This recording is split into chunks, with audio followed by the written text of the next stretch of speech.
दोस्तों नमस्कार। एक नई तारीख आ चुकी है नरेश मीणा की रिहाई के लिए 4 अगस्त 2025 की तारीख।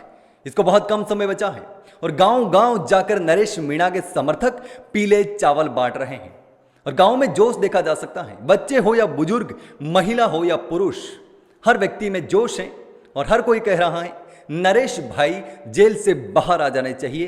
कुछ भी करना पड़े वो कुछ भी करने के लिए तैयार है। गांव गांव से आ रही ये तस्वीरें देखिए कि किस तरीके से बुजुर्गों में भी जोश है, जुनून है और नरेश मीणा की ये फोटो अब हर जगह छाई हुई है, जिसमें नरेश मीणा के गले में लाल कलर की चुनरी है और नरेश मीणा का ये फोटो समरावता हिंसा मामले में 8 महीने जेल काटने के बाद जब वो बाहर आए थे, उसके बाद का ये फोटो सोशल मीडिया पर जबरदस्त तरीके से वायरल हुआ था और वही फोटो अब हर गांव-गांव, ढाणी-ढाणी हर जगह पर देखने को मिल रहा है, जहां पर नरेश मीणा के समर्थक पहुंच रहे हैं और नरेश मीणा की रिहाई की मांग को लेकर 4 अगस्त 2025 को लेकर जो बड़ा आंदोलन होने वाला है, बांदीकुई में बड़ी रैली होने वाली है। शांतिपूर्ण तरीके से होने वाली रैली के लिए गांव-गांव में नरेश मीणा के समर्थक पहुंच रहे हैं और पीले चावल बांट रहे हैं और नरेश मीणा की रिहाई की मांग कर रहे हैं। और इसके साथ ही नरेश मीणा ने अपने समर्थकों से जो अपील की थी जेल जाते जाते, एंड टाइम पर बोला था कि मेरी रिहाई की चिंता किए बिना उन 7 मासूम बच्चों की चिंता करना जो इस दुनिया में नहीं है। सरकार और सिस्टम की लापरवाही की वजह से वो दुनिया छोड़कर चले गए, लेकिन उनको न्याय नहीं मिला। उनको सिर्फ और सिर्फ 10-10 लाख रुपए देकर के खाना पूर्ति की गई, लेकिन न्याय दूर दूर तक नजर नहीं आ रहा है। और ऐसे में नरेश मीणा ने अपने समर्थकों से अपील की थी कि उनके मुआवजे की मांग करिए। नरेश मीणा भी उन बच्चों के लिए 1-1 करोड़ रुपए मुआवजा देने की मांग कर रहे थे और घायलों के परिजनों को 50-50 लाख रुपए देने की मांग कर रहे थे। और यही मांग राजकुमार रोत ने भी उठाई थी।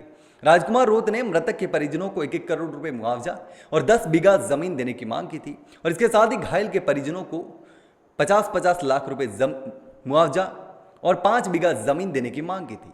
और इसके साथ ही परिवार के एक सदस्य को, जो मृतक हैं उनके परिवार के एक सदस्य को संविदा पर नौकरी देने की नरेश मीणा ने मांग उठाई थी।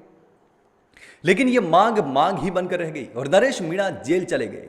पहले शांति भंग के मामले में गिरफ्तार किया गया और उसके बाद अस्पताल प्रशासन ने नरेश मीणा के खिलाफ एफआईआर करी और कई गंभीर आरोप लगा दिए। उसके बाद पुलिस ने नरेश मीणा को फिर से गिरफ्तार कर लिया जमानत मिलने के बाद, और उसके बाद नरेश मीणा को 8 अगस्त तक के लिए जेल भेज दिया गया है।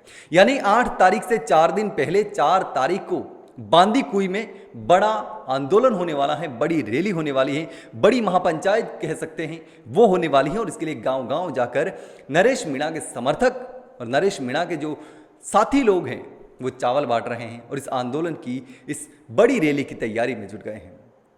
इसके साथ ही झालावाड़ में, टोंक में लोग सड़कों पर उतर गए हैं। यानी अब नरेश मीणा के समर्थक फिर से एक्टिव हो चुके हैं नरेश मीणा की रिहाई के लिए और नरेश मीणा ने जो वादा किया है उस वादे को पूरा करने के लिए।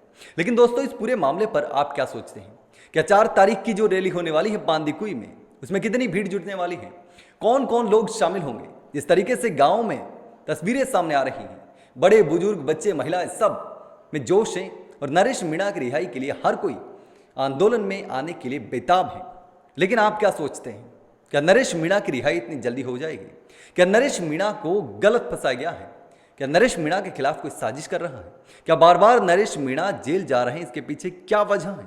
दोस्तों, आपको क्या लगता है? कमेंट करके जरूर बताना।